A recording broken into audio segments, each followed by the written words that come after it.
মুসলমানদের অনুমতিতে আঘাত করে, আল্লাহ রসুলকে নিয়ে গালি দেয়, আল্লাহকে নিয়ে গালি দেয়, তাহলে সেক্ষেত্রে তাদের যে সাজা, সেই সাজা দেওয়ার একমাত্র বৈধ এবং সিদ্ধ সিস্টেম ইসলামে রেখেছে আদালতের মাধ্যমে।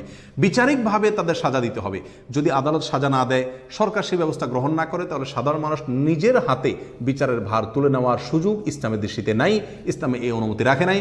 মূলত কোনো অমুসলিম, কোনো নাস্তিক, কোনো মুরতাদ যদি ধর্ম অবমাননার কারণে বা এই জাতীয় কোনো কারণে তিনি মৃত্যুদণ্ডের শাস্তি পাওয়ার উপযুক্ত হন, তাহলে সেটা কার্যকর করার আগে অনেকগুলো পদক্ষেপ আছে। তাকে বন্দি করে রাখা হবে, তার কাছে তওবা তলব করা হবে এবং তাকে বোঝানো হবে, তাকে সময় দেওয়া হবে।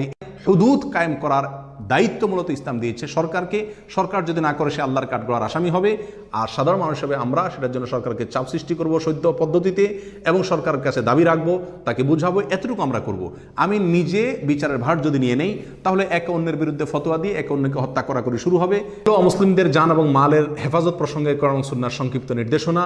মনে রাখতে হবে, এই ধরনের ইস্যুতে সংখ্যাগরিষ্ঠ ওলামা একরামের সিদ্ধান্তকে জেনে তার উপরে আমল করতে হবে এবং তার আলোকে সামনে অগ্রসর হতে হবে।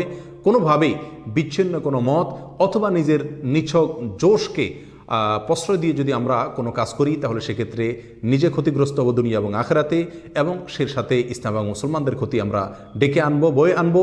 আল্লাহ সুবহানাহু ওয়া তাআলা আমাদের সকলকে এই প্রসঙ্গে কোরআন এবং সুন্নাহর নির্দেশনাকে পরিপূর্ণভাবে পালন করা, মান্য করার তৌফিক দান করুন, সঠিক সিদ্ধান্ত গ্রহণ করার তৌফিক দান করুন।